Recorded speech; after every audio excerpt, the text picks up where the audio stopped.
చూద్దాం. అనుకున్నదే జరగాలని పట్టుదలతో ముందుకు పోయారు. వైఎస్ఆర్ కాంగ్రెస్ అమరావతిని నాశనం చేయాలనుకున్నారు. మనం శాసనం చేశాం. దేశం ఈరోజు అమరావతి కోసం నిలబడింది. కుట్ర దాటి అమరావతి గెలిచింది. నిజమైన 5 కోట్ల ప్రజల కల కేంద్ర రాజముద్రతో తిరుగులేని స్పష్టత, ప్రజల ఆశలు ఆశయాలు నెరవేరిన వేళ ఇది మనందరికీ గుర్తింపు, గౌరవం. భవిష్యత్తులో ఎవ్వరు ఏమీ చేయలేని పరిస్థితి. ఎవరు ఎన్ని మాట్లాడినా, ఇన్ని పార్టీలు గౌరవించి చట్టం చేశాయంటే వాళ్ళకుండే కమిట్మెంట్ మనం గుర్తుపెట్టుకోవాల్సిన అవసరం ఉంది. అయితే మనం ఒక్కసారి దీని మీద పాత చరిత్ర కూడా ఆలోచించుకోవాల్సిన బాధ్యత ఉంది. ఆ రోజు మీరు చూస్తే 2014 జూన్ 2వ తారీఖున రాష్ట్ర విభజన. ఆ విభజన జరిగినప్పుడు చాలా సెంటిమెంట్స్ కూడా అందరికీ దెబ్బతిన్నాయి. బాధపడ్డారు, మనోవేదన పడ్డారు. 2 ప్రాంతాల్లో కూడా ఎక్కడికక్కడ భావోద్వేగాలున్నాయి. నేను ఆ రోజు సమైక్య ఆంధ్రప్రదేశ్లో ఎవరికీ దక్కని గౌరవం. 9 సంవత్సరాలు నేను ముఖ్యమంత్రి, 10 సంవత్సరాలు ప్రతిపక్ష నాయకుడు. తెలుగు జాతి కోసం ఒక సంపద సృష్టించే కేంద్రం తయారు చేయాలని హైటెక్ సిటీతో ప్రారంభమై సైబరాబాద్, హైదరాబాద్ నిర్మాణానికి దోహదం చేశాం. అలాంటప్పుడు ప్రతి ఒక్కరిలో ఒక ఆవేదన, ఒక ఆవేశం. మాకు రాజధాని లేదు, ఆదాయం లేదు, విభజన జరిగితే కనీసం పింఛన్లు వస్తాయా అని చాలా బాధపడే పరిస్థితి వచ్చింది. ఆ రోజు కూడా నేను ఒకటే ఆలోచించాను, 2 ప్రాంతాలకు సమన్యాయం జరగాలి. మీరు విభజిస్తే ఆంధ్రప్రదేశ్కి న్యాయం చేయండి, సమైక్యంగా పెడితే తెలంగాణను మెప్పించండి. ఇద్దరికి న్యాయం చేసి సమస్య పరిష్కారం చేయాలని ఆ రోజు చెప్పాం. సరే, పరిష్కారం కాకుండా విభజన జరిగింది. ఆర్థిక కష్టాలు, రాజధాని లేదు, ఎక్కడ కూర్చోవాలన్నా తెలియదు, రాజధాని నిర్మాణం చేసుకోవాలి. యాక్ట్లో పోలవరం పెట్టారు. పోలవరం ఒక సంకల్పం, అప్పటికి అక్కడ ఏమీ లేదు. ఆ రోజు మీరు చూస్తే 7 మండలాలు, ముంపుకు గురయ్యే మండలాలు తెలంగాణలో పెట్టారు. నాకుండే అనుభవంతో ఆ రోజు నేను ఒకటే ఆలోచించాను, ఈ 7 మండలాలు ఆ పక్కనుంటే జూన్ 2వ తారీఖున 2 రాష్ట్రాలుగా విభజన జరిగితే ఇంకా ఇది అసాధ్యం. మళ్ళీ తెలంగాణ అసెంబ్లీ యాక్సెప్ట్ చేసి లేకుంటే గవర్నమెంట్ యాక్సెప్ట్ చేస్తే తప్ప పోలవరం నిర్మాణం జరగదని చెప్పే ఉద్దేశంతో నేను ఎక్కడికక్కడ ముందే ఆలోచించి, ఎందుకంటే నాకుండే అనుభవం, ఆ సమయస్ఫూర్తితో యాక్ట్ చేసి ఆనాటి ప్రభుత్వం నరేంద్ర మోడీ గారికి, అదే మరిగా కొండే కేంద్ర నాయకత్వానికి చెప్పాను, 7 మండలాలు ఇస్తే నేను ప్రమాణ స్వీకారం చేస్తాను, మీరు ఇవ్వకపోతే నేను ప్రమాణ స్వీకారం చేయలేను. హైదరాబాద్ నేను ఎప్పుడు కూడా తెలంగాణకు వ్యతిరేకం కాదు, అది కూడా నా బ్రెయిన్ చైల్డ్. ఎందుకంటే నేను ఎప్పుడు కూడా తెలంగాణకు నష్టం జరగాలని కూడా ఆలోచించను. ఎందుకంటే 2 తెలుగుదేశం పార్టీ పెట్టిందే హైదరాబాద్లో, అనౌన్స్ చేసిందే ఎమ్మెల్యే క్వార్టర్స్లో, సంపద సృష్టించిందే. ఈరోజు ఇవన్నీ వచ్చాయంటే, నిన్న కూడా పార్లమెంట్లో మాట్లాడుతుంటే చాలామంది ఎంపీలు హైదరాబాద్ని గుర్తు చేసుకునే పరిస్థితికి వచ్చారు. అదే నాకు గౌరవం. ఆ గౌరవాన్ని పోగొట్టుకునే పరిస్థితి ఎప్పుడు నేను తేను. అలాంటి సమయంలో ఆ 7 మండలాలు కూడా లిటిగేషన్ పెట్టే పరిస్థితి ఉంటే, 7 మండలాలు మొట్టమొదటిసారిగా చరిత్రలో మీరు గుర్తుపెట్టుకోవాలి, పార్లమెంటు సమావేశాల కంటే ముందు కొత్త గవర్నమెంట్ ఒక బిల్లు పెట్టి ఆర్డినెన్స్ ఇష్యూ చేసి ప్రెసిడెంట్ కన్సెంట్ ఇప్పించి తర్వాతనే పార్లమెంటు సమావేశాలు పెట్టారు. రెగ్యులర్ బిజినెస్ స్టార్ట్ చేశారు. అది కూడా జూన్ 2వ తారీఖు కంటే ముందు. అప్పుడే ఇది సాధ్యమైంది. అక్కడి నుంచి విజయవాడకు వచ్చాం. విజయవాడకు వచ్చినప్పుడు ఎక్కడ కూర్చోవాలో తెలియదు, ఆఫీసు లేదు. ఒక SC office, irrigation SC office, అదే క్యాంప్ ఆఫీస్. అక్కడే నా బస. ఆ తర్వాత మీరు చూస్తే నేను ఈ ఇల్లు తీసుకొని రెంట్కి వచ్చిన తర్వాత దాన్ని హైకోర్టుకి ఇచ్చాం. ఆ తర్వాత అది రాజ్భవన్ అయింది. అంటే సీఎం సెక్రటరియేట్ అదే, ఆ తర్వాత హైకోర్టు అదే, తర్వాత రాజ్భవన్ అదే. అంటే అన్ని పర్పస్లు మనకి ఏమీ లేదు అనడానికి ఇక్కడ ఒక ఉదాహరణ మాత్రం. అయితే ఆ రోజు శివరామకృష్ణయ్య గారు ఒక కమిటీ వేశారు. ఆ కమిటీ మొత్తం రాష్ట్రం అంతా తిరిగింది. విజయవాడ గుంటూరు మధ్యలో 46% ప్రజలు ఇది అనుకూలమైన ప్రదేశమని వీళ్ళంతా కూడా సమాచారం ఆయనకి ఇచ్చారు, ఓటేశారు.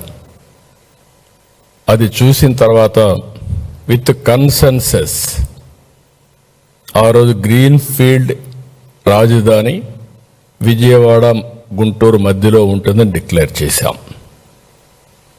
వైఎస్ఆర్ కాంగ్రెస్ పార్టీ చాలా విన్యాసాలు వేశారు, అందరినీ రెచ్చగొట్టారు.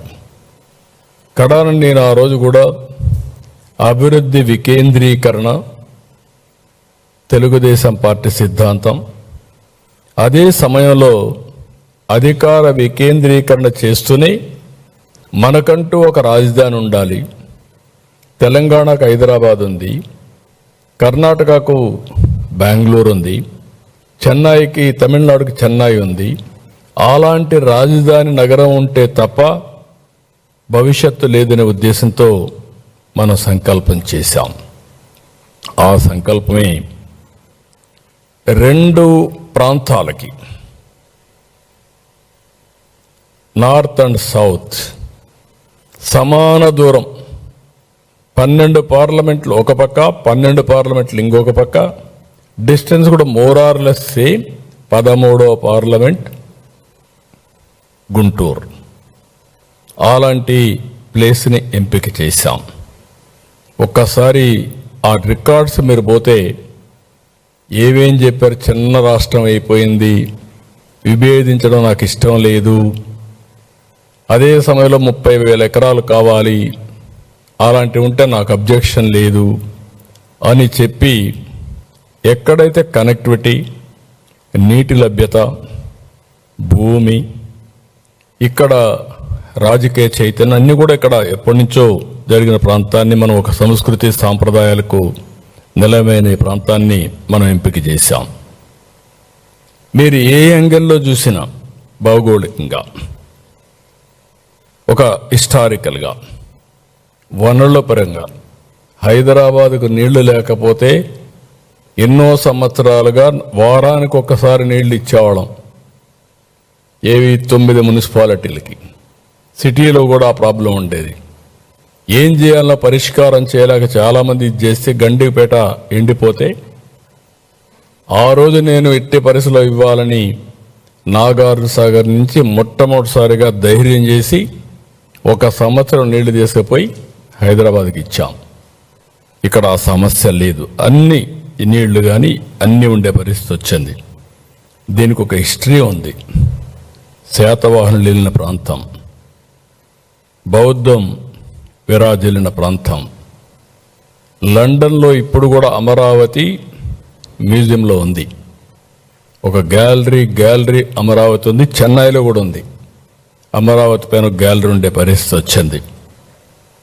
ఇవన్నీ కూడా చేసిన తర్వాత మీరు ఒకసారి చూస్తే 2014 జూన్ 8న ప్రభుత్వం ఏర్పాటు చేయడం, అదే ఏడాది సెప్టెంబర్ 1న రాజధాని నిర్ణయం చేయడం, 2014 డిసెంబర్ మాస్టర్ ప్లాన్ సింగపూర్ సంస్థలతో ఎంఓయూ చేయడం. ఒకప్పుడు హైదరాబాద్ డెవలప్ చేయాలంటే నేను అమెరికాకి వెళ్ళాను, 14 రోజులు తిరిగాను. ఐటీ కంపెనీస్ని తీసుకురావడానికి హైదరాబాద్ అమెరికాకి వెళ్ళి వాళ్ళందరినీ అట్రాక్ట్ చేసి అక్కడి నుంచి ప్రారంభించాం. ఇక్కడ ఆంధ్రప్రదేశ్ ఎలక్షన్లో 2014 నేను మేజర్గా చెప్పింది, రాజధాని లేదు, అందరూ ఆవేదనతో ఉన్నారు, సింగపూర్కు మించిన రాజధాని కడతాం. సింగపూర్కి అంత మునుపు నాకు పరిచయం ఉంది, ఆ కంట్రీతో సంబంధాలు పెట్టుకొని చేస్తామని ఫస్ట్ టైం సింగపూర్కి పోయి ఆ గవర్నమెంట్ ప్రధానమంత్రికి వాళ్ళందరికీ విజ్ఞప్తి చేస్తే, మంత్రులకు విజ్ఞప్తి చేస్తే, టెండర్లు పిలిస్తే ఆలస్యం అవుతుందంటే వాళ్ళు చాలా పాజిటివ్గా ముందుకు వచ్చి టెండర్లు పిలవకుండా మేము ఉచితంగా మాకుండే సమర్థత అంతా ఉపయోగించి, మా డిపార్ట్మెంట్లు ఉపయోగించి మాస్టర్ ప్లాన్ డీటెయిల్స్ ఇస్తామని చెప్పి మాట నిలబెట్టుకున్న ప్రభుత్వం ఒక్క పైసా తీసుకోకుండా ఇచ్చారు. అలాంటిది డిసెంబర్ 30వ తేదీన 2014 ఏపీ సిఆర్డీఏ తీసుకొచ్చాం. ల్యాండ్ లేదు, ఇక్కడ విలువైన ల్యాండ్. ఒక విధంగా ఇక్కడ అభివృద్ధి కూడా ఆగిపోవడానికి హైదరాబాద్ కంటే ఎక్కువ ల్యాండ్ ఇక్కడ వాల్యూ. తర్వాత హైదరాబాద్ అభివృద్ధి అయినాక ల్యాండ్ పెరిగింది, ఇక్కడ అంత మునుపు కూడా ల్యాండ్ వాల్యూ ఎక్కువ. ఎందుకంటే ఒక ఫెర్టైల్ ల్యాండ్ ఇది. ఎప్పుడు కూడా నీరు కృష్ణా డెల్టా కింద వచ్చి ప్రతి ఒక్కరు ఉపయోగించుకునే పరిస్థితికి వచ్చారు. దానివల్ల ల్యాండ్ కూడా ఇచ్చే పరిస్థితులు లేరు. అలాంటిది ఒక పిలిపిస్తే దగ్గర 58 రోజుల్లో 29,000 మంది రైతులు, 34,000 ఎకరాలు, ప్రభుత్వ భూమి కూడా ఉంటే 54,000 ఎకరాలు ఎంతవరకు ఉపయోగపడుతుంది అవన్నీ ఉన్నాయి. మొత్తం 54,000 ఎకరాలని మనం ఇచ్చేసాం. ప్రపంచంలో ఒక న్యూ కాన్సెప్ట్ ఇది, ల్యాండ్ పూలింగ్. అభివృద్ధిలో రైతుల్ని భాగస్వాములు చేయడం, ప్రోగ్రెస్లో రైతుల్ని భాగస్వాములు చేయడం ఇంతవరకు ఎక్కడా జరగలేదు ప్రపంచంలో. ఇదే కేస్ స్టడీ, చాలామంది స్టడీ చేశారు. ఒక నమ్మకం, ఒక ట్రస్ట్, దీనివల్ల లాభం జరుగుతుందనే ఒక నమ్మకం వచ్చింది వాళ్ళకు. మా జీవితాలు బాగుపడతాయనే నమ్మకం వచ్చింది. దానికి కారణం హైదరాబాద్ అభివృద్ధి అప్పటికే చూశారు. అది చూసిన తర్వాత ఒక నమ్మకం వస్తే వాళ్ళతో నెగోషియేట్ చేసి, పుండె నారాయణ గారు ఆ రోజు నెగోషియేట్ చేసి జరుపు భూములు ఉండే వాళ్ళకందరికీ 1000 గజాలు రెసిడెన్షియల్, 450 కమర్షియల్. ఇంకొక పక్కన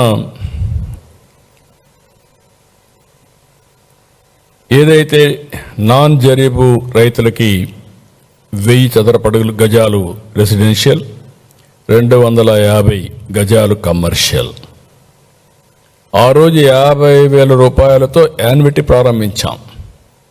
ఈరోజు 95,000 రూపాయలు ఇస్తున్నాం జరీబుకు. ఇంకొక ల్యాండ్కి నాన్ జరీబుకి 30,000 చేశాం, ఇప్పుడు 57,000 అయింది. ఎవ్రీ ఇయర్ 5,000 పెంచుకుంటూ వెళ్ళాం. అప్పుడు 10,000కి ఇస్తా అన్నాం, ఇప్పుడు డిలే కూడా అయింది కాబట్టి 15 సంవత్సరాలు ఇచ్చే పరిస్థితికి వచ్చాం. భూమి లేని పేదలందరికీ, రైతు కూలీలకు 5,000 రూపాయలు నెలకు ఇప్పుడిచ్చే పెన్షన్లు కాకుండా అదనంగా పింఛన్లు ఇస్తున్నాం. గవర్నమెంట్ ఇచ్చే పింఛన్లన్నీ ఎలిజిబిలిటీ ప్రకారం ఇస్తున్నాం, వీళ్ళకి అదనంగా ఇచ్చే పరిస్థితికి వచ్చాం. ఇవన్నీ కూడా గవర్నమెంట్ ఆఫ్ ఇండియా కూడా దీన్ని చాలా వరకు మెచ్చుకొని, ఇది right model for the nation. ఎప్పుడైనా సరే ఒక రైతు భూమి ఇచ్చినప్పుడు ఆ భూమిని గట్టి మనం ఉపయోగించి ఒక ఇరిగేషన్ ప్రాజెక్ట్ కట్టినా, ఒక ఇండస్ట్రీ పెట్టినా, ఇంకో పని చేసినా వాళ్ళు ఎంత హ్యాపీగా ఉంటారో, బెనిఫిషరీస్ ఎంత హ్యాపీగా ఉంటారో, పోగొట్టుకున్న వ్యక్తులు కూడా అంతే హ్యాపీగా ఉండాలనే ఉద్దేశంతోనే ఈ కార్యక్రమాన్ని చేశాం. ఒక హైదరాబాద్లో మీరు ఒక్కసారి చూస్తే శంషాబాద్ 5,000 ఎకరాలు చేశాం. 5,000 ఎకరాలు ఇచ్చిన రైతులు కోటీశ్వరులు అయ్యారు. ఆ రోజు నేను ఒక మాట చెప్పాను, ఇక్కడ ల్యాండ్ ఇవ్వండి, పక్కన మీరు కొనుక్కోండి, ఇక్కడ ఎయిర్పోర్ట్ వస్తుంది, ఆ ల్యాండ్తో మీకు వాల్యూ, భూమి వాల్యూ పెరుగుతున్నాం. చాలామంది విన్నారు, ఈరోజు బాగా పైకి వచ్చే పరిస్థితికి వచ్చారు. ఇక్కడ కూడా మీరు చూసినప్పుడు మొత్తం దీనికి 3 లెవెల్స్లో ఆ రోజు తయారు చేశాం. సిటీ రీజియన్ 56 మండలాలు, 8,603 స్క్వేర్ కిలోమీటర్లు. అదే మరిగా సిటీ క్యాపిటల్ సిటీ, దీనికి 117 చదరపు స్క్వేర్ కిలోమీటర్స్. ఇవన్నీ ఇంకొక పక్కన సీడ్ క్యాపిటల్, దీనికి సింగపూర్కి ఇవ్వాలి అనుకున్నది కూడా నేను చెప్తాను. అది వీళ్ళు వచ్చిన తర్వాత క్యాన్సిల్ చేసే పరిస్థితికి వచ్చారు. 11 నెలల్లో సచివాలయం కట్టాం, అసెంబ్లీ కట్టాం. ఒక 2-3 నెలలు అయిన తర్వాత హైకోర్టు కూడా ఆ రోజు టెంపరవరీ ట్రాన్సిట్. ఆ రోజు నేను ట్రాన్సిట్ అంటే దాన్ని కూడా కావాలని వక్రీకరించి టెంపరవరీని మాట్లాడి ఏదో షెడ్లు వేశారు, లేకుంటే పూరిళ్ళు వేశారనే విధంగా మాట్లాడారు. కాదు, మనకు కోరిక ఉంది. బెంగళూరులో మీరు చూశారు సచివాలయం ఏ స్టేటస్లో ఉందో. విశ్వేశ్వరయ్య కట్టాడు ఆ రోజుట్లోనే. హైదరాబాద్లో నిజాం కట్టాడు. ఆ ప్యాలెస్లన్నీ మళ్ళీ మనం యాడ్ చేసుకున్నాం. అదే మరి తమిళనాడులో కొత్త సెక్రటరియట్ కట్టారు. ఇవన్నీ చూసిన తర్వాత మనం దాన్ని కూడా చేసే పరిస్థితికి వచ్చారు. 2016 జూన్ నుంచి అమరావతి నుంచే ప్రభుత్వ కార్యక్రమాలన్నీ చేశాం. వీళ్ళు కూడా 5 ఏళ్ళు ఇక్కడి నుంచే పరిపాలించారు, ఎక్కడికి పోలేక, విధి లేని పరిస్థితిలో, ఇంకా ఒక మాటలో చెప్పాలంటే గతి లేని పరిస్థితిలో చాలా దుర్మార్గం చేసే పరిస్థితికి వచ్చారు. అయితే నేను ఎప్పుడు కూడా క్రైసిస్ ఒక అవకాశం, ఒక సంక్షోభం ఉందని నేను ఎప్పుడు కుంగిపోవడం, లేకపోతే నిరుత్సాహపడిపోవడం, ఏమీ చేయలేమని ఆలోచన ఉంటే ఎప్పుడు పైకిరాం. అందుకే నేను ఆ రోజు మీకు చెప్పాను, ఈరోజు Singapore city most liveable city. Hyderabad సిటీని కొంతవరకు నేను చేసిన తర్వాత ఈరోజు most liveable city in India Hyderabad. Highest per capital income Telangana రాష్ట్రం. ఎట్లొచ్చింది అని మీరందరూ ఆలోచిస్తే, ఆ రోజు వేసిన ఫౌండేషన్ వల్ల నాలెడ్జ్ ఎకానమీకి ఈరోజు అక్కడ ఉపాధి అవకాశాలు వచ్చే, వేరే ప్రాంతాల నుంచి వచ్చి సెటిల్ అయ్యే పరిస్థితికి వచ్చారు. ఇంకొక పక్కన మీరు చూస్తే దేశంలో ఉండే జీసీసీలు, గ్లోబల్ కాంపిటేటివ్ సెంటర్స్, ఇండియాలో ఉండేట్లో 22% హైదరాబాద్లో ఉన్నాయి, నెంబర్ 1. 11% గ్లోబల్ జీసీసీస్ అన్నీ కూడా హైదరాబాద్ లొకేట్ అయినాయి. ప్రపంచంలో చేసుకుంటే అలాంటివన్నీ కూడా ఉంటాయి. కాబట్టి భవిష్యత్ అంతా కూడా సిటీస్ పైన ఆధారపడుతుంది. మనం వద్దనుకున్నా కూడా అలాంటి సిటీస్ నిర్మాణం చేయాలనే ఉద్దేశంతో సింగపూర్తో సుర్బానా, జురాంగ్ ఉచితంగా మాస్టర్ ప్లాన్స్ తీసుకొచ్చారు ప్రధానమంత్రి గారు. 2015 అక్టోబర్ 22న శంకుస్థాపన చేశారు. ఈరోజు మనం ఇక్కడ కూర్చున్నామంటే, మనం గెలిచామంటే ఒక పవర్ ఉంది. నేను ఆ రోజు ఎందుకు వచ్చిందో నాకు ఆలోచన తెలియదు, కానీ రాష్ట్రంలో అందరినీ భాగస్వాములు చేయాలి అనే ఉద్దేశంతో ప్రతి ఒక్క ఊర్లో ఉండే పవిత్రమైన మట్టిని, ఆ ఊర్లో ఉండే పవిత్రమైన జలాల్ని, అంటే చాలా ఈజీ అయిపోయింది వీళ్ళు చేసే తప్పుడు పనులన్నీ కూడా కప్పిపుచ్చుకోవడానికి. ఎదుటి వాళ్ళపైన గుడ్డ గాల్చి ముఖాన్ని వేసేయడం, తుడుచుకోమనడం, అవినీతి ఆరోపణలు చేసేయడం. అవినీతి ఆరోపణలు చేసి నిరూపించాల్సిన అవసరం లేదు. ఇలాంటి తప్పుడు పనులు చేసి వాళ్ళకు కూడా లెటర్స్ పెట్టి, కడాన వీళ్ళు వచ్చిన తర్వాత డబ్బులు ఇస్తా అన్నా ఇవ్వనీయకుండా చేసి, ఇక్కడికి వస్తా అన్నా రానియకుండా చేసే పరిస్థితికి వచ్చారు. అరాచకం ఎంత పరాకాష్ఠమైనది. ఒక ఉదాహరణ, పర్యావరణ దెబ్బతింటుందన్నారు, నిర్మాణాలకు అనుకూలం కాదని తప్పుడు రిపోర్టులు తెప్పించారు. శ్మశానం అన్నారు, ఎడారి అన్నారు, కులం రంగు పులివారు, భూకంపాలు వస్తాయని చెప్పి మాట్లాడారు. అంటే ఎన్ని విధాల సెబటైజ్ చేయాలనో అన్ని విధాల సెబటైజ్ ఆ రోజు చేశారు, ఇప్పటికి కూడా చేస్తూనే ఉన్నారు. అవి కూడా వస్తాను. నేనైతే ఒకటే ఆలోచించాను, భగవంతుడు ఎందుకో నాకు 2 అవకాశాలు ఇచ్చాడు. ఒక విధంగా అవకాశాన్ని కూడా అందిపుచ్చుకున్నాను.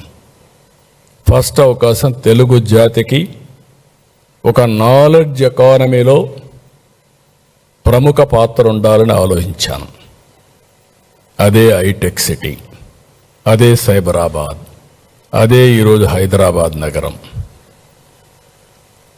ఇక్కడ కూడా హైదరాబాద్ బ్రౌన్ ఫీల్డ్ సిటీ, 2 సిటీలు ఉన్నాయి.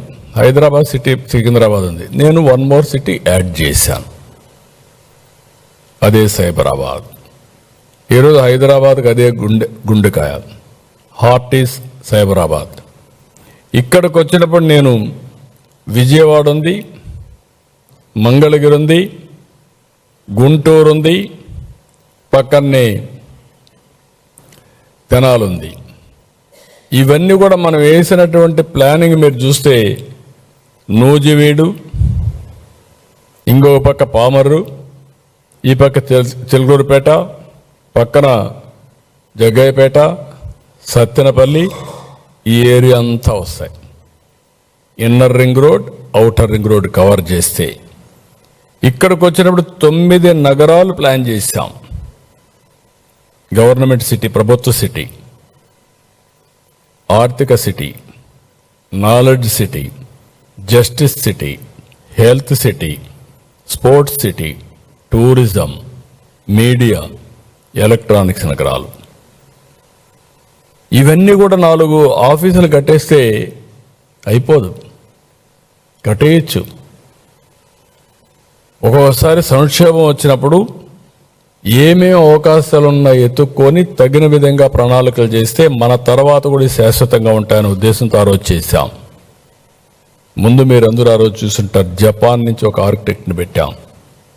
బాగా లేకపోతే మళ్ళా క్యాన్సిల్ చేసి నార్మన్ పోస్టర్ని ఇంగ్లాండ్ నుంచి ఐడెంటిఫై చేశాం. ఫేమస్ వరల్డ్ క్లాస్ డిజైనర్ అంటే Singapore master plan, Norman foster, ఈ యొక్క ఐకానిక్ బిల్డింగ్స్ అని డిజైన్ చేయడానికి వాళ్ళు పెట్టుకున్నాం. ఎందుకంటే ఒకసారి ఇప్పుడు ఢిల్లీలో ప్రధానమంత్రి గారు సెంట్రల్ విస్తా తయారు చేశారు, పార్లమెంట్ కూడా తయారు చేశారు. మనకు కూడా ఈ అవకాశం ఉంది. ఈ అవకాశాన్ని ఉపయోగించుకొని కేంద్ర సహకారం తీసుకొని ఒక మంచి సిటీని డెవలప్ చేయాలని చెప్పి మనం ముందుకు పోయాం. అందరి ఆలోచనలు తీసుకున్నాం.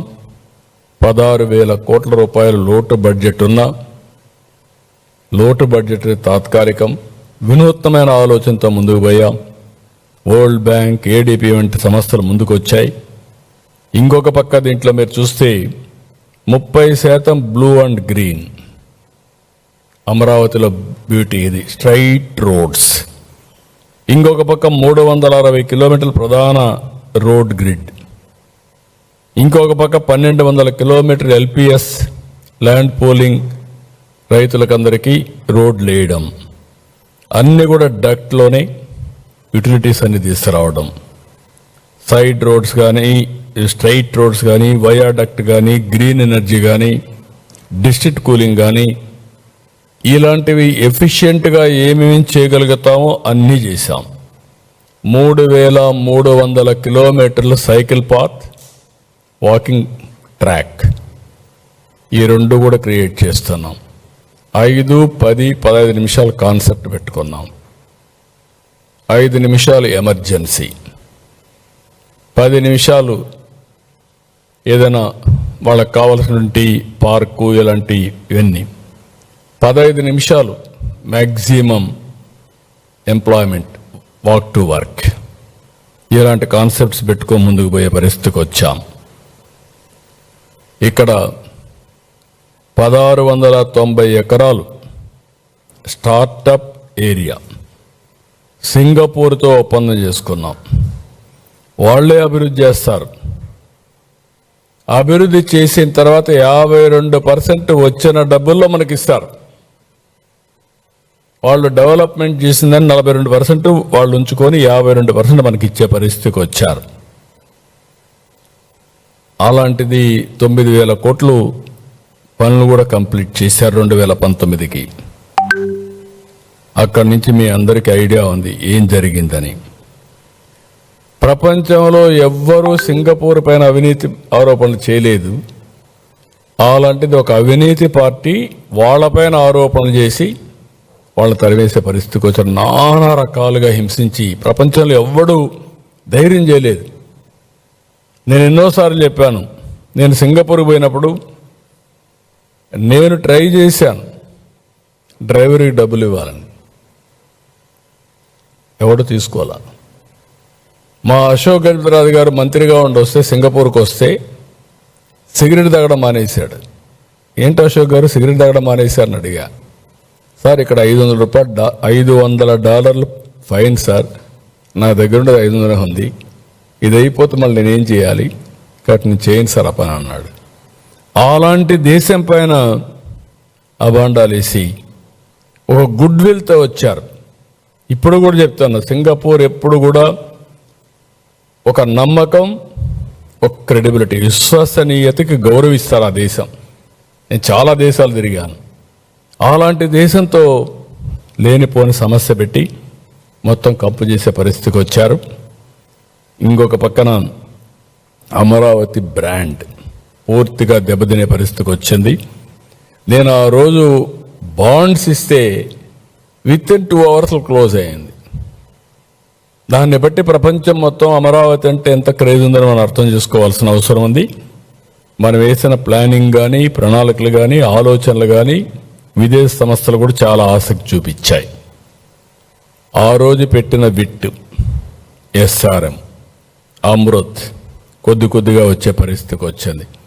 ఎంత దుర్మార్గం అంటే SRM అమరావతి అని పేరు పెడితే అమరావతిని తీసేయమన్నారు. నాకు ఇప్పుడు కూడా అర్థం కావడం లేదు. ఇలా మెంటాలిటీ ఏంటో, అమరావతిని పేరునే ఉచ్చరించకూడదని ముందుకు పోయే పరిస్థితికి వచ్చారు. ఇప్పుడు XLRI వీళ్ళు ఉండగా వెళ్ళిపోతే మళ్ళా తీసుకొచ్చాం. బిట్స్ బిలాని వాళ్ళు కూడా వచ్చే పరిస్థితికి వచ్చారు. 113 సంస్థలు 1,307 ఎకరాలు ఇచ్చాం.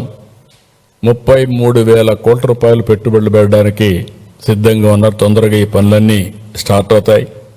రాత్రింపగుళ్ళు పనులు అవుతున్నాయి. ఇంకొక పక్కన మీరు ఒకసారి చూస్తే దానికంటే ముందు ఏం జరిగింది కూడా మనం ఆలోచించుకో. 2019 ఆ రోజే 25,000 మందితో ముమ్మరంగా పనులు జరిగే సమయంలో 2019 ఇక్కడే ప్రజావేదిక, కలెక్టర్స్ కాన్ఫరెన్స్ ఇక్కడే పెట్టారు. నెక్స్ట్ డే దీన్ని కూల్చమని చెప్పారు. మీరందరూ సాక్షులు దానికి. అదే సమయంలో అమరావతి పనులు నిలిపేశారు. APCRDS చట్టం రద్దు చేశారు. సింగపూర్ని మెర్సిలెస్గా తిరిగి పంపించారు. 2019 డిసెంబర్ 17న 3 రాజధానుల ప్రకటన చేశారు. ప్రాంతాల మధ్య చిచ్చు పెట్టాలని ప్రయత్నం చేశారు. శాసనమండలిలో 3 రాజధానుల బిల్లుని సెలెక్ట్ కమిటీకి పంపిస్తే తప్పుడు విధంగా గవర్నర్ పంపించి పాస్ అయిపోయిందని గవర్నర్ దగ్గర ఆమోదింపజేశారు. దానిపైన కోర్టుకి పోతే కోర్టు చాలా స్పష్టంగా తీర్పిచ్చారు. అదే కోర్టు, హైకోర్టు తీర్పు సుప్రీంకోర్టు పోతే కూడా కాదు, మీరు అమలు చేయాల్సిందే, మీరు హామీ ఇచ్చారు, ఈ టైం బౌండ్ ప్రోగ్రాం ప్రకారం మీరు అమలు చేసి తీరమని వీళ్ళకు వాతలు పెట్టే పరిస్థితి వస్తే అక్కడి నుంచి తోక జాడించారు.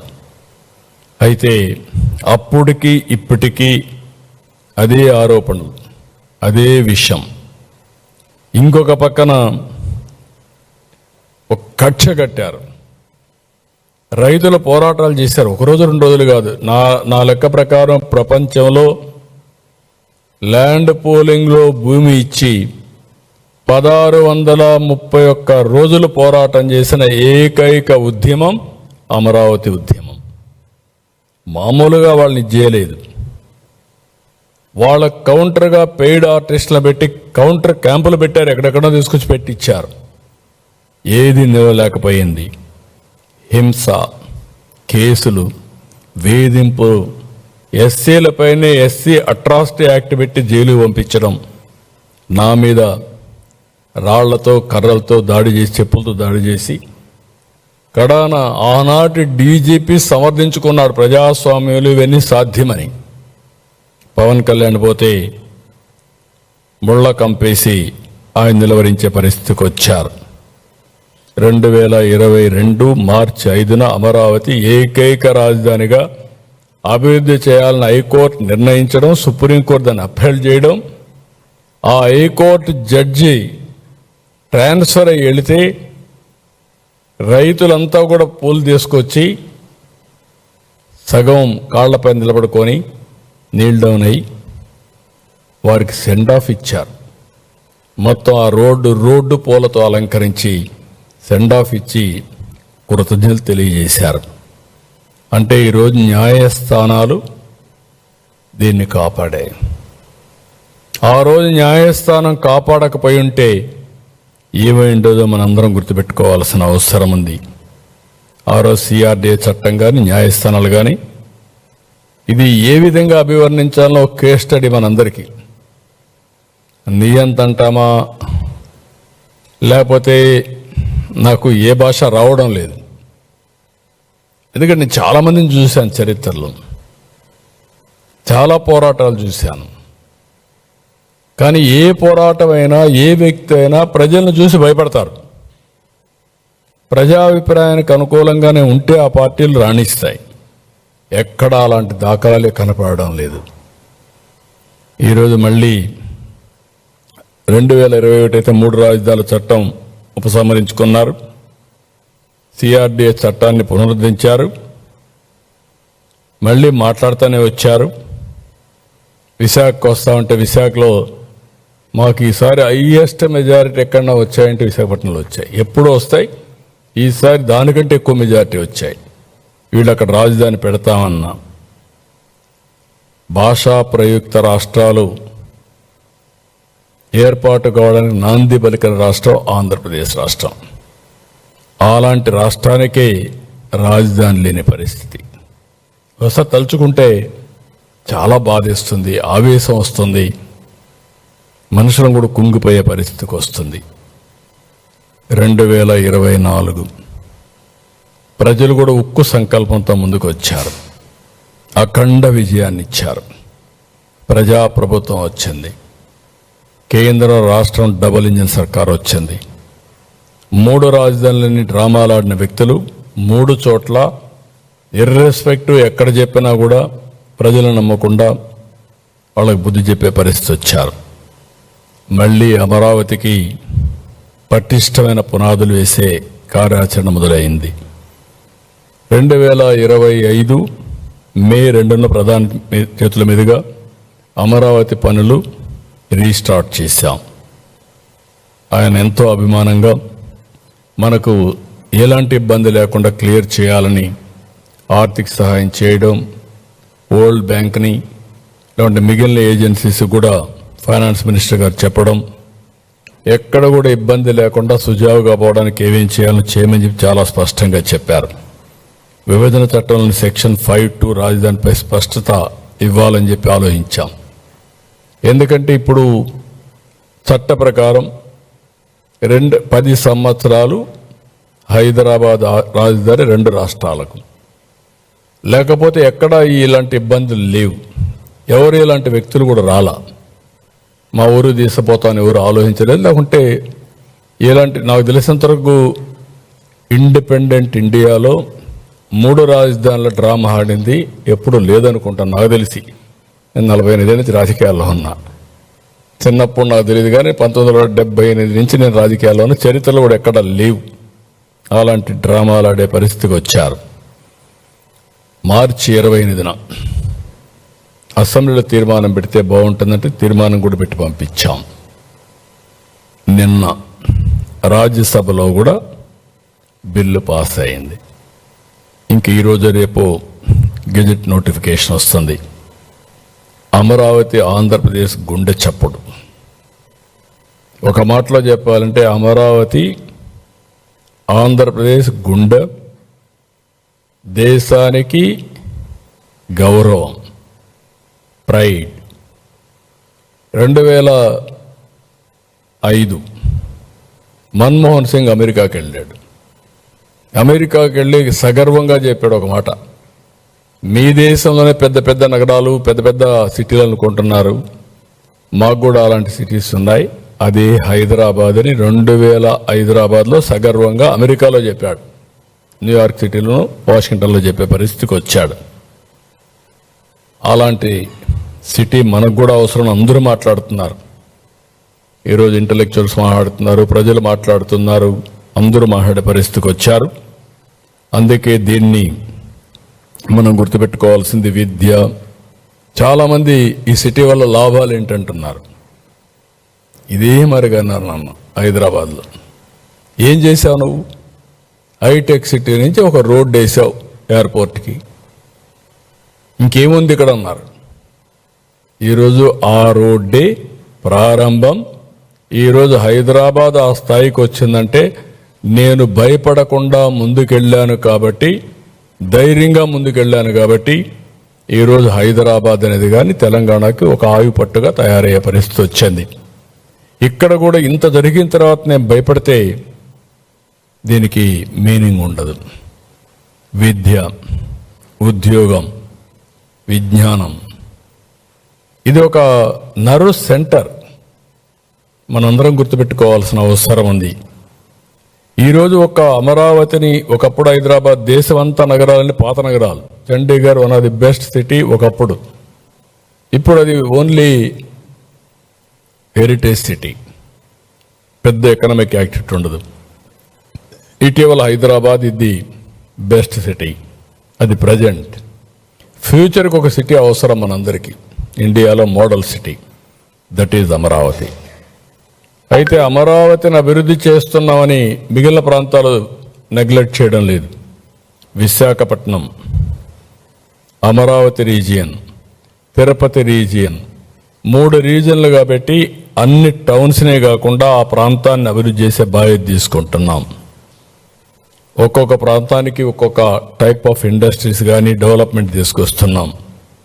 ఇప్పటికే మీరు చూసుంటారు, Google, Arcelor Mittal steel city, green ammonia Ramayapatnam, quantum valley Amaravati, drone city, space city, అదే మరి electronic city, horticulture hub Rayalaseema, aquaculture, irrigation మీద ఫోకస్ పెట్టాం. పోలవరం పూర్తి చేస్తాం. నిన్నే మీరు చూస్తే మొన్న నేను ఒంటిమిట్ట సీతారాముల కళ్యాణానికి వెళ్ళాను.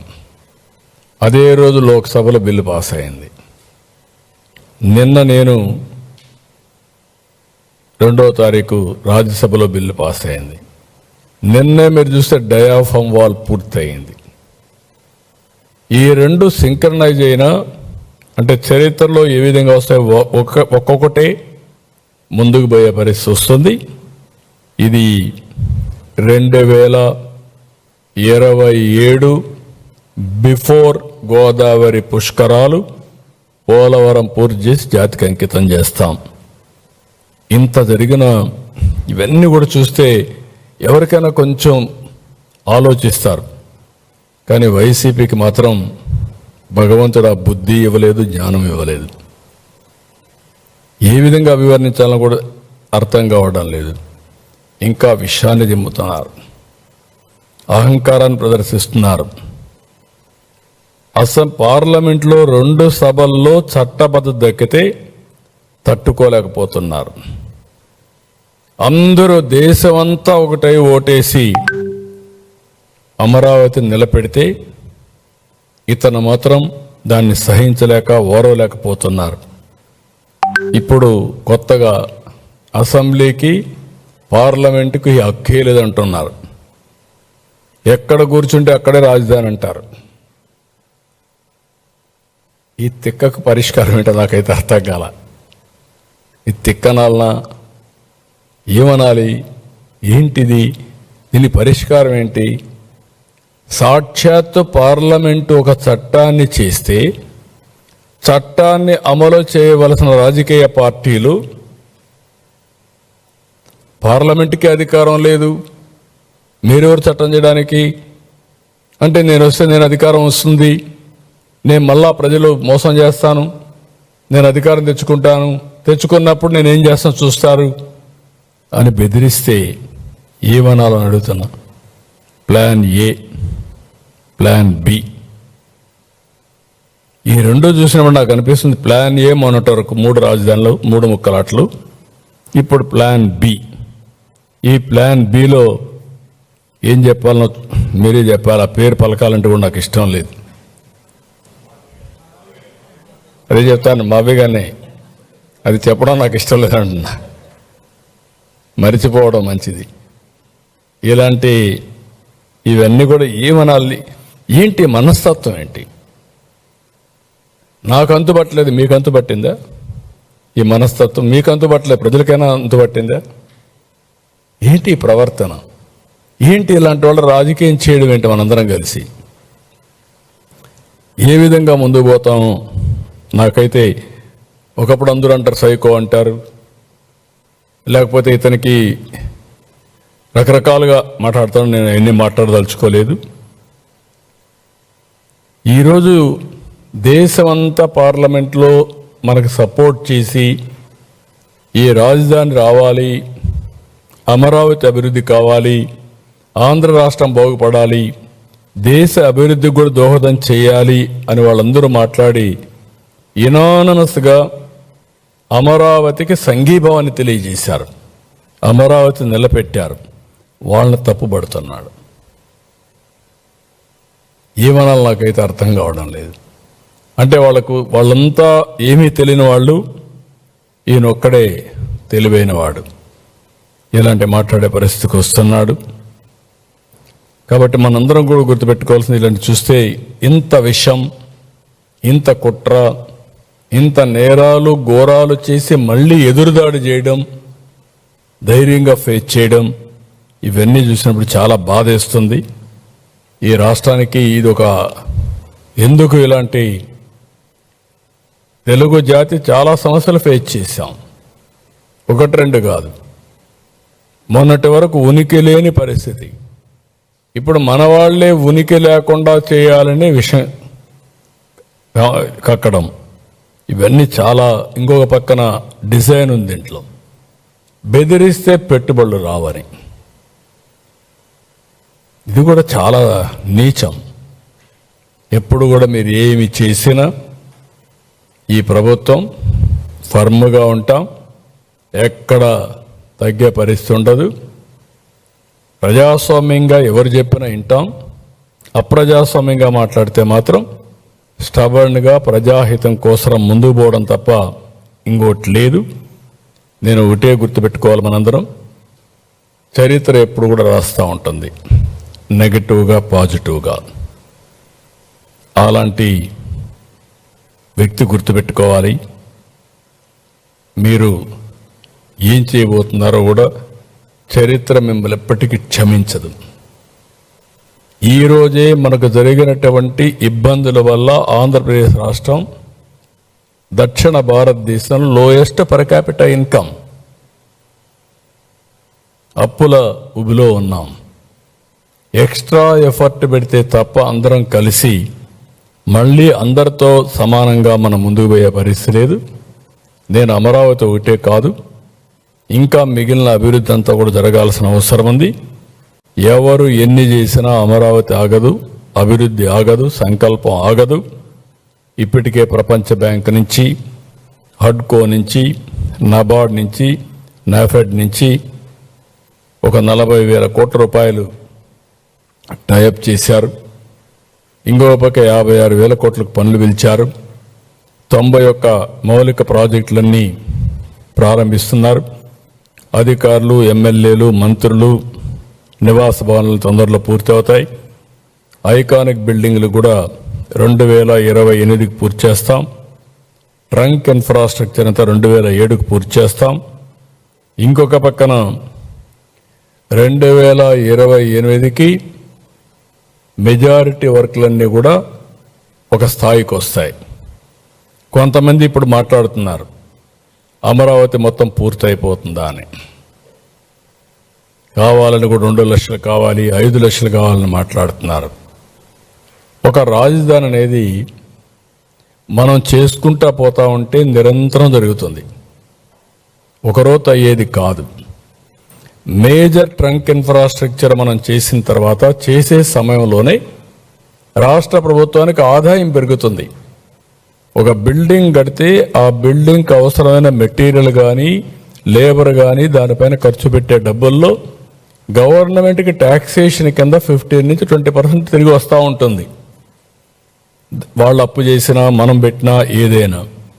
మనం మేజర్ ఇన్ఫ్రాస్ట్రక్చర్ క్రియేట్ చేసిన తర్వాత ఈరోజు హైదరాబాద్ చూస్తే 75% Hyderabad region Telangana resources contribute చేస్తుంది.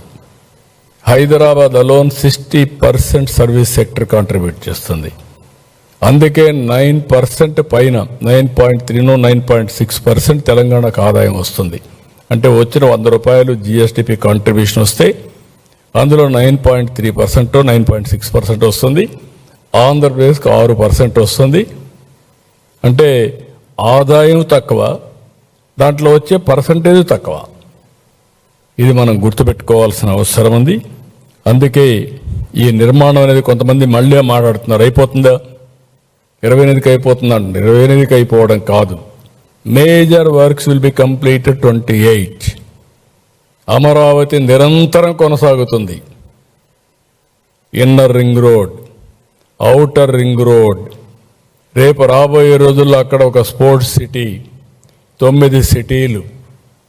ఒకవేళ అవసరమైతే హైదరాబాద్లో మీరు చూశారు, ఆ రోజు ఎయిర్పోర్ట్ కడతానంటే బేగంపేట ఉంటే బేగంపేట చాలు కదా అన్నారు.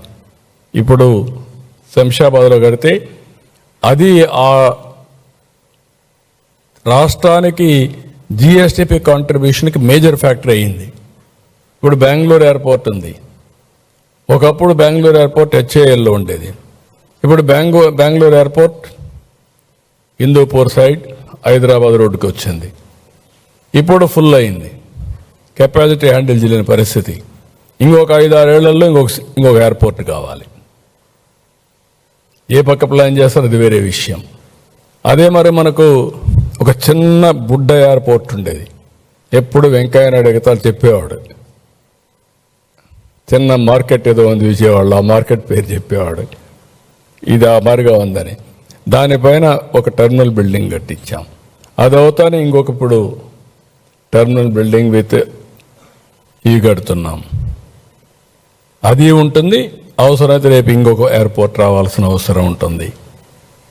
ఇన్ఫ్రాస్ట్రక్చర్ డెవలప్ చేస్తే ఆటోమేటిక్గా డెవలప్మెంట్ ఆటో పైలట్కి వెళ్తుంది. అదే నిరూపించింది ప్రపంచం మొత్తం. ఇప్పుడు మీరు చూశారు దుబాయ్, ఒకప్పుడు ఒక ఎయిర్పోర్ట్, ఒక పోర్ట్, అక్కడి నుంచి టూరిజం, అక్కడి నుంచి ఆల్రౌండ్ డెవలప్మెంట్. ఇప్పుడు ఈ జియో పొలిటికల్ సిచ్యువేషన్లో కూడా మనకు సిచ్యువేషన్స్ మారుతూ ఉంటాయి. మారినప్పుడు మనం అవి కూడా అర్థం చేసుకోవాల్సిన అవసరం ఉంది. మనం కూడా కష్టాలు వస్తాయి. ఇప్పుడు యుద్ధం వచ్చింది, యుద్ధ సమయంలో మనకి ఇబ్బందులు వచ్చాయి, గ్యాస్ సమస్యలు వచ్చాయి, ఫ్యూయల్ సమస్యలు వచ్చాయి, రేట్లు పెరిగే పరిస్థితి వస్తుంది, సప్లై చైన్ డిస్టర్బ్ అయ్యింది. సప్లై చైన్ డిస్టర్బ్ అయినప్పుడు మనం పండించే మ్యాంగో కానీ, అరటి కానీ, అక్వా ఫుడ్ కానీ,